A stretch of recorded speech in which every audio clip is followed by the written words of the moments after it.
శ్రీ గణేశాయ నమః. శ్రీమాత్రే నమః. శివాయ గురవే నమః. శ్రీ గురుభ్యో నమః. శ్రీకృష్ణ పరబ్రహ్మణే నమః.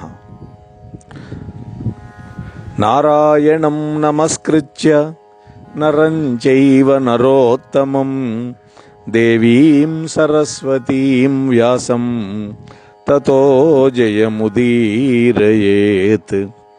సచిదానందరూపాయ విశ్వోత్పత్యాదిహేతవే తాపత్రయ వినాశాయ శ్రీకృష్ణాయ వయం నుమః.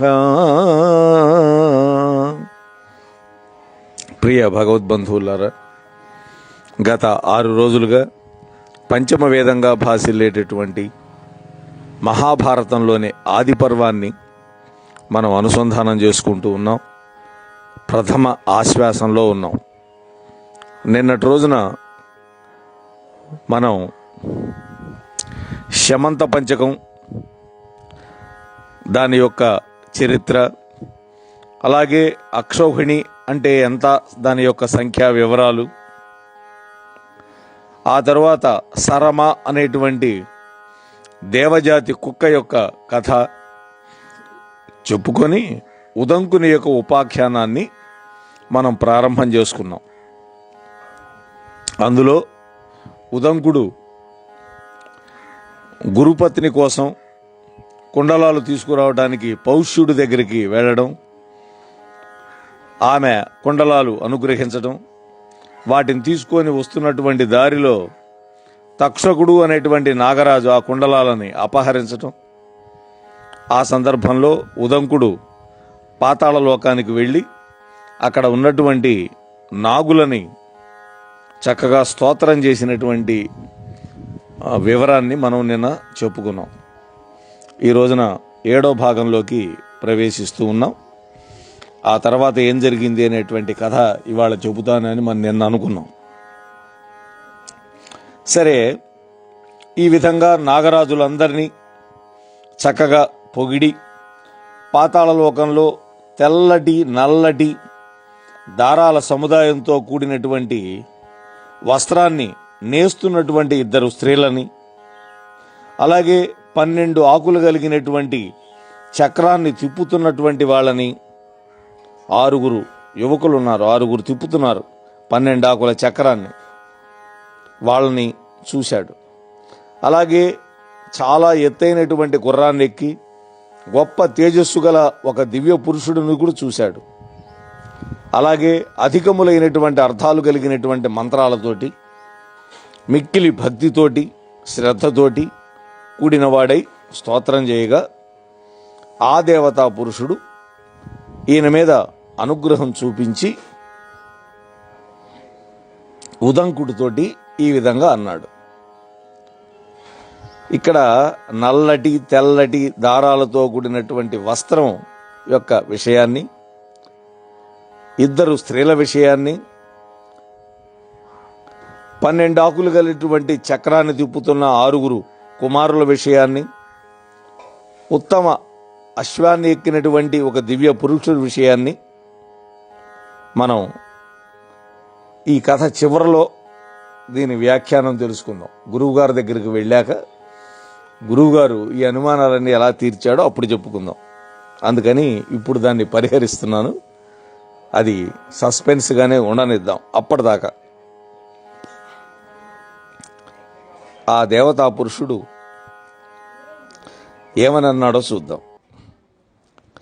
మితవచన నీ యథార్థ సుతులకు అతి ప్రీతమానసుడనైతి, అనిందిత చరిత నీకు అభివాంఛితమయ్యది, దానిని చెప్పుమా చేయుదుననిన. ఓ నిర్మలమైనటువంటి ప్రవర్తన కలిగినటు ఓ ఉదంక మహాముని, సత్యాలైనటువంటి నీ స్తోత్రాల వల్ల చాలా ప్రీతి చెందాను. నీకు ఏ కోరిక ఉందో దాన్ని చెబితే నేను నెరవేరుస్తాను అని ఆ దివ్య పురుషుడు అన్నాడు. వెంటనే ఉదంకుడు సంతోషపడి ఈ పాముల యొక్క వంశం అంతా కూడా నాకు అధీనమయ్యేటట్లుగా వరం ఇవ్వండి అని కోరాడు. వెంటనే ఆ దివ్య పురుషుడు అలాగైతే ఈ గుర్రం యొక్క చెవి కర్ణంలో ఊదు అన్నాడు. చెవి రంధ్రంలో ఊదమన్నాడు. ఉదంకుడు అట్లాగే అని తన యొక్క సమ్మతిని తెలిపి ఆ దివ్య పురుషుడు చెప్పినటువంటి వాక్కులకు తగినట్టుగా చేశాడు.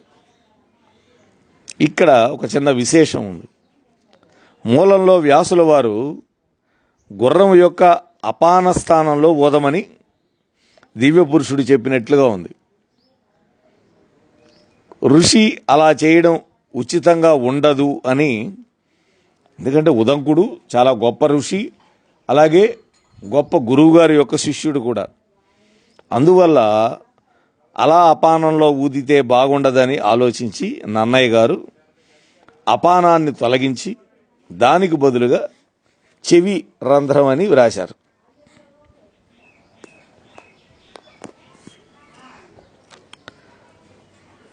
పాతాళము అనేటువంటి ముఖ్యమైనటువంటి భువన మధ్యంలో, భువనము అంటే లోకం, ఆ గుర్రం యొక్క సర్వేంద్రియ ద్వారాల నుండి బయలువెడినటువంటి భయంకరమైనటువంటి అగ్నిజ్వాలలు వ్యాపించినాయి. ఎప్పుడైతే ఆ గుర్రం యొక్క చెవిలో ఊదాడో ఉదంక మహర్షి, అప్పుడు జరిగినటువంటి అద్భుతం ఇది. ఆ గుర్రం యొక్క అన్ని ఇంద్రియాల ద్వారాల నుండి భయంకరమైన అగ్నిజ్వాలలు వ్యాపించినాయి. అప్పుడు పాముల సముదాయాలన్నీ భయపడిపోయినాయి. ప్రళయకాలంలో పుట్టి పైకి ఎగసినటువంటి బడబాగ్ని జ్వాలల్లాగా అనిపించింది వాటికి. వెంటనే అధికమైనటువంటి భయం పొంది ఆ పాముల రాజు యొక్క హృదయం కూడా బద్దలైపోయింది. అంత భయం పుట్టింది ఆ సంఘటన వల్ల. ఇందులో భయానక రసం స్ఫురింపజేశాడు నన్నయ్య గారు ఈ శార్దూల పద్యంలో. దాన్ని పోషించడానికి మార్గ, వినిర్గిత, అర్చి, అర్చి అంటే అగ్ని, ఇటువంటి ద్విత్వాక్షరాలతోటి భకారం, ధకారం, భకారం వంటి మహాప్రాణాలను కూడా వాడుతూ సమాసభూయిష్టమైనటువంటి రచనతోటి ఓజోగుణాన్ని పోషించి బడబానల జ్వాల వంటి అగ్నిజ్వాల భయంకర రూపాన్ని అక్షరరమ్యంగా నన్నయ్య గారు ఈ పద్యంలో ఆవిష్కరించాడు. సరే, ఇంత గొప్ప పద్యాన్ని మనం ఒక్కసారి కూడా చదువుకోకపోతే బాగుండదు కదా. అందుకని ఒకసారి చదివి వెళ్ళిపోదాం ముందుకి. పాతాళైక నికేతనంతరమునల్ పర్వెన్ దదశ్వాఖిల శ్రోత్ర మార్గ వినిర్గితోగ్ర దహనార్చుల్ పన్నగవ్రతముల్ భీతిల్లెను భుజగాధినాధు మనముల్ భేదిల్లే కల్పాంత సంజాత ప్రోత్థత బడబానల శిఖాశంకాధికాంతకమై అని ఈ పద్యం. సరే, ఈ పద్యానికి మనం వ్యాఖ్యానం చెప్పుకున్నాం. వెంటనే తక్షకుడు ఈశ్వరుడితో సమానుడైనటువంటి ఆ బ్రాహ్మణుడి యొక్క భయంకరమైనటువంటి కోపమనే అగ్నియే ఇది అని అనుకొని భయంతో కూడినవాడై ఆ కుండలాలను తెచ్చి ఉదంక మహామునికి సమర్పించాడు. ఈ విధంగా సర్పలోకానికంతటికి గొప్ప భయం కలిగేటట్టు చేసి తక్షకుడు వలన కుండలాలు గ్రహించినటువంటి ఉదంకుడు తనలో తాను ఈ విధంగా అనుకున్నాడు. ఏమనుకున్నాడు తనలో తాను? కుండలమ్ములు వేగ కొని రమ్ము నాలవ నాటికినని పూని నన్ను పనిచె గురుపత్ని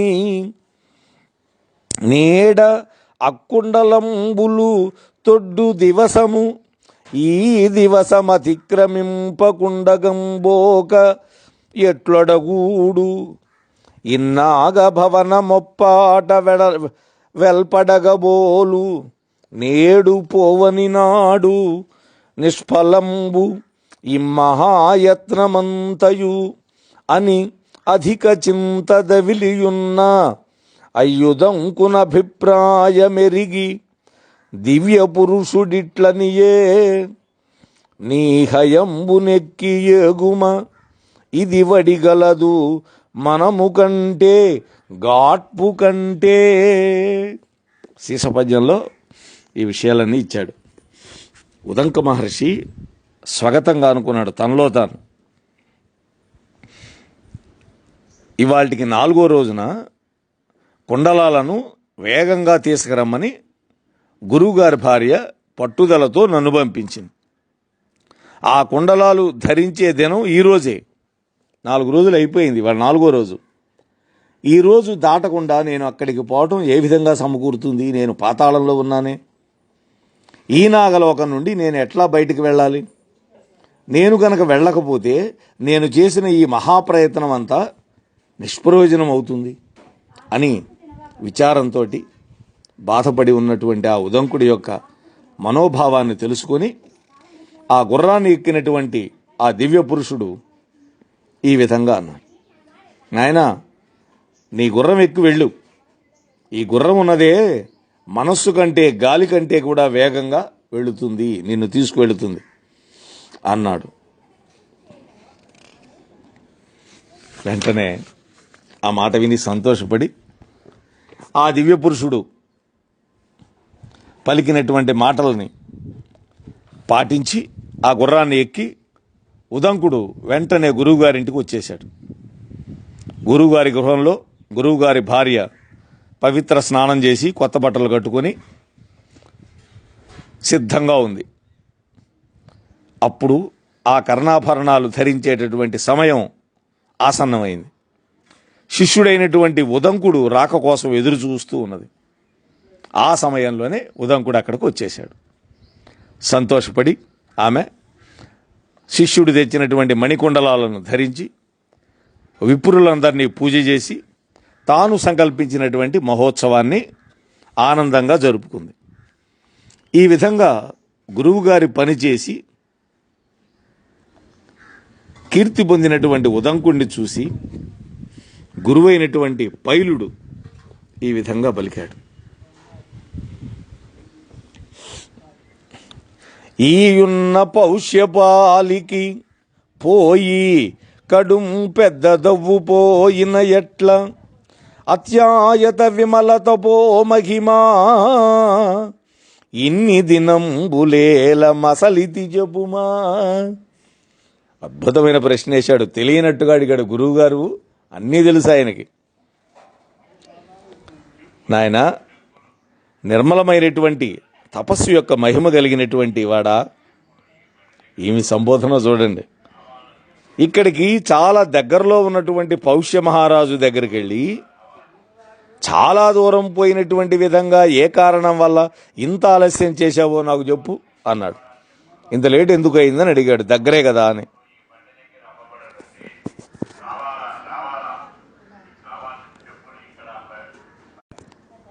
ఇక్కడ గురువుగారు పైలుడు ఒక అద్భుతమైనటువంటి సంబోధన చేశాడు. అత్యాయత విమలత పో మహిమ అన్నాడు. ఆ సంబోధన సాభిప్రాయంగా ఉన్నది ఇక్కడ. ఎందుకని? తపోమహిమతో ఎటువంటి కార్యమైనా సులభంగా చేయవచ్చు అని ఇక్కడ మనం అర్థం చేసుకోవాలి. ఇక ఉదంకుడు గురువుగారికి నమస్కరించి, ఆర్య, మీరు సెలవిచ్చినట్లుగా ఆలస్యం చేయవలసిన అవసరం ఏం లేదు. కానీ తక్షకుడు అనే పేరుగల దుష్టుడైనటువంటి ఒక నాగరాజు చేసిన ఆటంకం వల్ల ఇన్ని రోజుల ఆలస్యం అయింది. నేను మిమ్మల్ని విడిచి వెళుతూ నా ఎదుట ఒక పెద్ద ఎద్దుని ఎక్కి వచ్చేవాడిని, ఒక దేవతా పురుషుణ్ణి చూశాను. అతడు ఏర్పరిచినటువంటి ఎద్దుపేడ తిని వెళ్ళి పౌష్య మహారాజు దేవేరి యొక్క కర్ణాభరణాలు పుచ్చుకొని వస్తూ ఉన్నాను. వస్తూ ఉండగా తక్షకుడి చేత ఆ కుండలాలు అపహరింపబడ్డాయి. నేను ఆ తక్షకుడి వెనకనే నాగలోకానికి వెళ్ళి సర్పరాజులందరినీ కీర్తించాను. ఆ పాతాళ లోకంలో తెల్లటి నల్లటి దారాలతో కూడినటువంటి వస్త్రం నేస్తున్నటువంటి 2 ఆడవాళ్ళని, 12 ఆకులు గల చక్రాన్ని తిప్పుతున్న 6 యువకులని, చాలా ఎత్తైన గుర్రాన్ని ఎక్కి ఉన్నటువంటి ఒక దివ్య పురుషుణ్ణి చూసి అతని అనుగ్రహం వల్ల కర్ణాభరణాలు పొంది అతడు ఆజ్ఞాపించిన విధంగా ఆ గుర్రం మీద ఎక్కి వేగంగా వచ్చాను. అసలు ఇదంతా ఏంటి? దీని అంతరార్థం నాకు చెప్పండి అని అడిగాడు. మనం కూడా ఎదురు చూస్తున్నాగా అంతరార్థం కోసం. గురువుగారు చెప్తున్నాడు, అప్పురుషుండింద్రుడు అయుక్షమైరావతంబు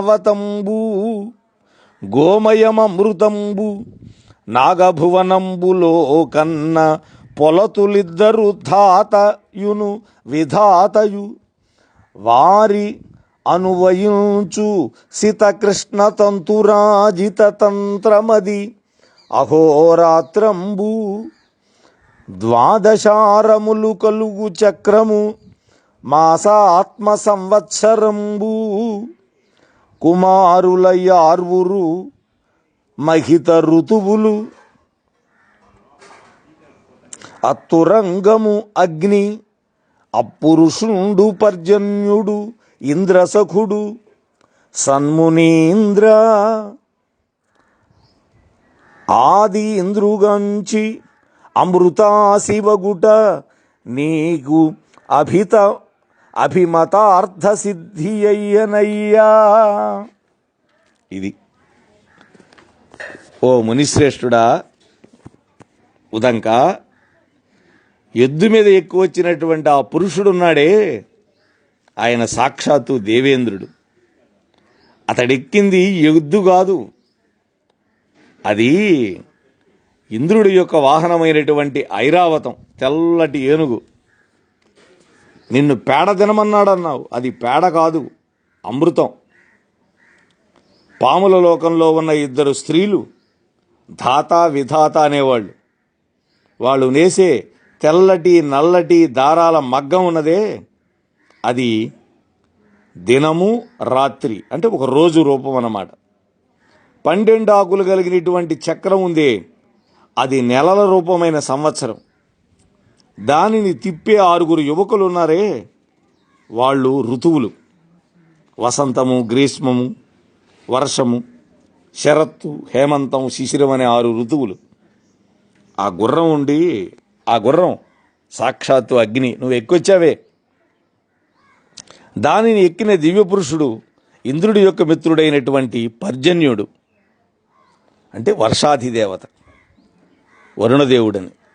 మొదట ఇంద్రుడిని చూచి అమృతం తినటం వల్ల నీకు కోరికినటువంటి కోరికలన్నీ తీరినాయి, నీవు కోరిన పని నెరవేరింది, గురువుగారి యొక్క భార్య యొక్క పని నెరవేర్చగలిగావు, నీకు కుండలాలు లభించినాయి అని చక్కగా వివరించాడు.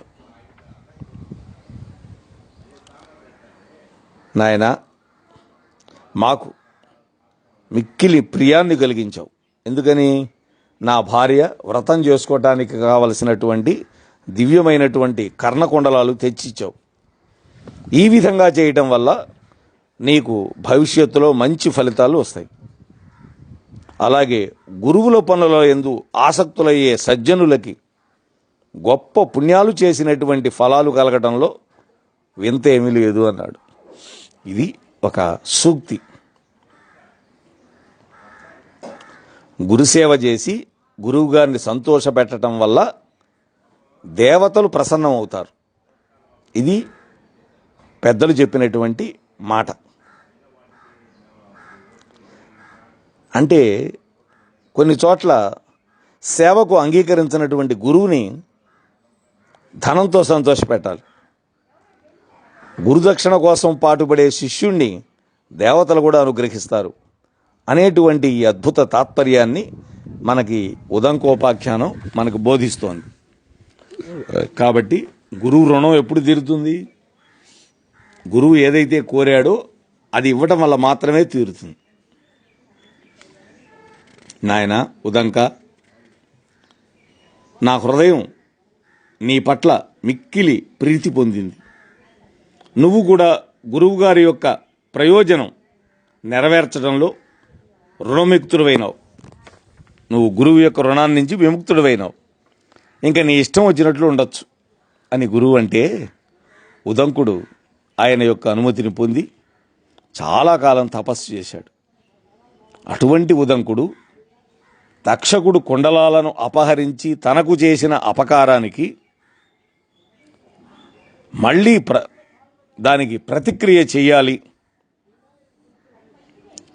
అని ఆలోచించి ఒక రోజున జనమేజయ మహారాజు దగ్గరికి వెళ్ళి ఈ విధంగా పలికాడు. ఇక్కడ చూద్దాం. ఉదంకుడు గురువుగారి దగ్గర నుంచి వెళ్ళి గొప్ప తపస్సు చేశాడు. అయినా కూడా తక్షకుడుకు తనకు చేసినటువంటి అపకారాన్ని మర్చిపోలేకపోయాడు.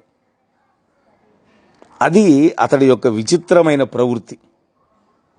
ఎంతటి మహర్షి అయినా కూడా తీవ్రమైనటువంటి కోపాన్ని జయించలేకపోయాడు. చిన్న తప్పుకే పెద్ద శాపాన్ని ఇచ్చి పౌష్య మహారాజు వద్ద తన స్వభావాన్ని బయట పెట్టుకున్నాడు. ముందుగా గుడ్డివాడు పడిపోమన్నాడుగా, దానికి తగిన శాపం కూడా పొందాడు. రాజుగారు కూడా శపించాడు, నీకు సంతానం ఉండదు పోమన్నాడు. అయినా అతని కోపం చావల. అంతటి తీవ్ర స్వభావుడని నన్నయ్య గారు ముందే కథలో మనకు ధ్వనింపజేశాడు. అతడి యొక్క అంతర్గత తీవ్ర కోప స్వభావం భావి కథలో సర్పయాగానికి కారణం అవుతున్నది. దానికి బీజం పౌష్యుడి వద్ద మనకి కనిపించింది. ఇద్దరు పరస్పరం శాపాలు పెట్టుకోవడం. ఇక ఉదంకుడు జనమేజయుడికి సర్పయాగం చెయ్యాలి అనేటువంటి బుద్ధి కలిగించడం, ప్రేరేపణ చేయటం అనేది ఇక్కడ చెప్పాడు.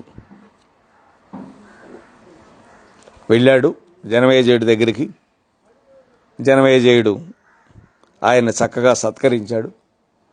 అప్పుడు ఉదంకుడు అంటున్నాడు, మితహిత సత్యవాక్య జనమేజయ భూజనవంజ ఏను సుస్థితి గురుదేవ కార్యములు సేయగబూనుటెరింగి వంచనోన్నతమతి అయి అకారణమ నాకు అపకారము చేసే తక్షకుండు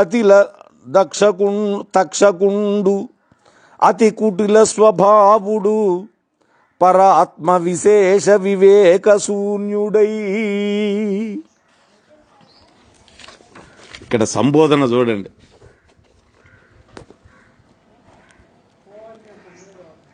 ఎట్లాంటి వాట జనమేజయుడు పరిమితాలు హితకరాలు సత్యయుక్తాలు అయినటువంటి మాటలు మాట్లాడేవాడా అని సంబోధించాడు. భూమి యందలు జనుల చేత నమస్కరింపదగినవాడా అన్నాడు. మనం ఎవరి దగ్గరికైనా పని మీద వెళ్ళినప్పుడు ముందుగా వాళ్ళని కీర్తించాలి. ఓ జనమేజయ మహారాజా, నేను మంచి స్థితిలో గురువుల యొక్క దేవతల యొక్క పనులు చేయడానికి ప్రయత్నించడం తెలుసుకొని మోసంతో కూడిన బుద్ధి గలవాడై మిక్కిలి కపటంతో కూడిన స్వభావం కలిగినటువంటి ఆ తక్షకుడున్నాడే సర్పరాజు, ఇతరుల యొక్క తన యొక్క మహాత్మ్యం తెలుసుకునే జ్ఞానం లేనివాడై అకారణంగా నాకు హాని చేశాడయ్యా. చూడండి, మితహిత సత్యవాక్యాలు నన్నయ్యకి చాలా ప్రియమైనవి.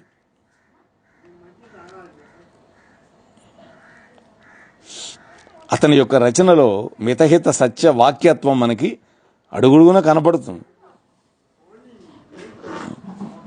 ఉదంకుడు అంటున్నాడు,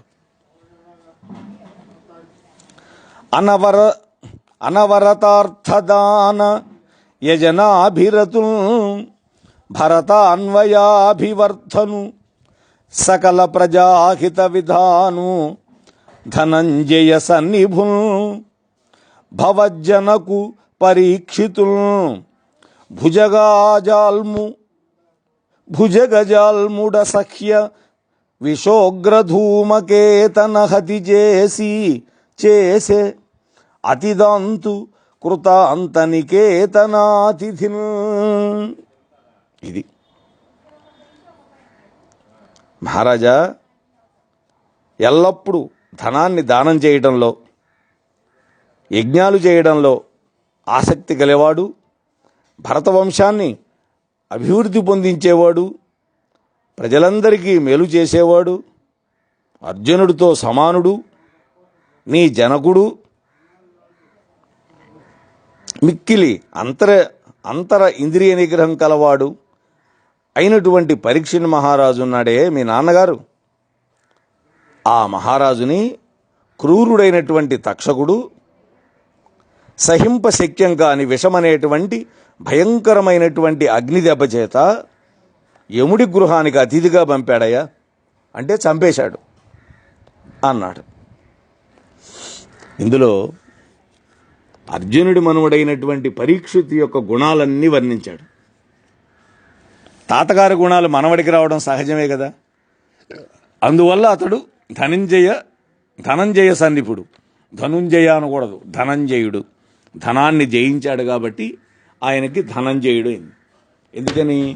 రాజసూయ యాగం చేసే ముందర 4 దిక్కులకి వెళ్ళి రాజులను జయించి కప్పాలు కట్టించుకొని డబ్బు తీసుకొని వచ్చాడు అర్జునుడు. అందుకని ధనంజయుడు అని పేరు వచ్చింది ఆయనకి.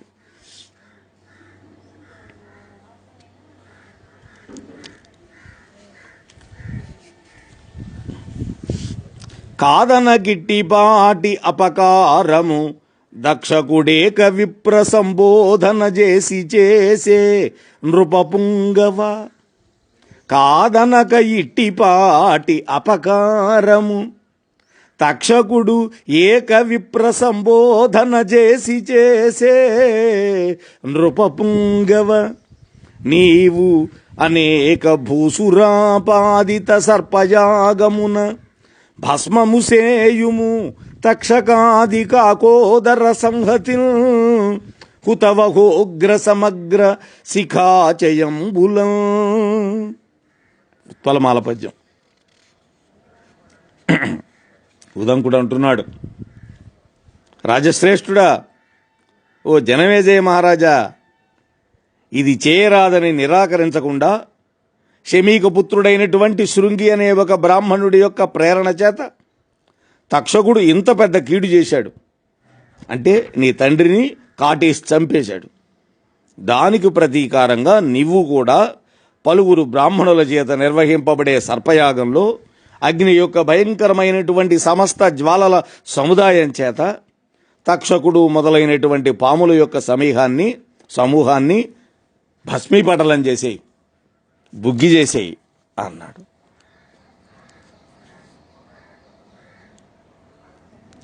ప్రహ్లదుడైన యొక్క కులపాంసను చేసిన దాన తత్కులం బెల్లను దూషితం బగుట ఏమి అపూర్వము.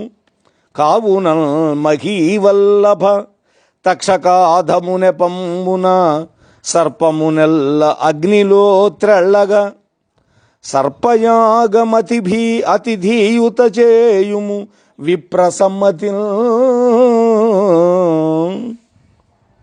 ఓ రాజా, దుష్టుడైనటువంటి ఒక కులపాంసకుడు చేసినటువంటి చెడ్డ పని వల్ల ఆ కులమంతా నిందింపబట్టం, హింసింపబట్టం ఏమంత వింత అవుతుంది. కాబట్టి నీచుడైనటువంటి ఆ తక్షకుడు కారణంగా పాములన్నీ అగ్నిలో పడి హతమయ్యేపోయేటట్లుగా బ్రాహ్మణుల యొక్క అంగీకారంతో సర్పయాగం చేయి అన్నాడు. ఇక్కడ అద్భుతమైన మాట చెప్పాడు. వంశంలో దుష్టుడు ఒక్కడుంటే చాలట, అతడి వల్ల ఆ కులమంతా హాని పొందుతుంది అనే వాక్యం గమనిస్తే భావి కాలంలో దుష్టుడైనటువంటి ఒక్క దుర్యోధనుడి కారణంగా కౌరవ వంశం అంతా పలువురు రాజులతో సహా మరణిస్తారని ఇక్కడ కావ్యార్థం సూచించబడుతోంది. ఇది నన్నయ్య గారి యొక్క ప్రతిభా సంపదకి, ఆయన యొక్క కవిత్వంలోని వస్తు ధ్వనికి నిదర్శనంగా మనం చెప్పచ్చు అని బోధించి ఉదంకుడు జనమేజయ మహారాజుకి సర్పయాగం చెయ్యాలనేటువంటి తలంపు కలిగించాడని సూత పౌరాణికుడు చెప్తే విని శౌనకాది మహర్షులు ఈ విధంగా ప్రశ్న వేశారు. శౌనకుడు అడుగుతున్నాడు, ఓ సూత పౌరాణిక, లోకాలకు అధికంగా భయాన్ని కలిగించే విషమనేటువంటి అగ్ని అడ్డగించడానికి వీలు లేని పరాక్రమము కలిగినటువంటి పాములకి జనమేజయ మహారాజ్ చేసే సర్పయాగంలో భయంకరమైన అగ్నిజ్వాలల సమూహంలో పడటానికి కారణమేంటి చెప్పు అన్నాడు. కారణం లేకుండా కార్యం జరగదు కదా. అటువంటి సర్పాలు జనమేజయుడి చేత చేయబడే సర్పయాగంలో పడి ఎందుకని చచ్చినాయి? ఈ విషయం తెలుసుకోవడానికి మేము కుతూహలపడుతున్నాము, చెప్పండి అని అడిగారు. మోహనవాణి తెలుగు పోడ్కాస్ట్ ఛానల్ని లైక్, షేర్, సబ్స్క్రైబ్ చేయండి. ప్రక్కనున్న గంటను మ్రోగించండి. మోహనవాణి మదిని దోచే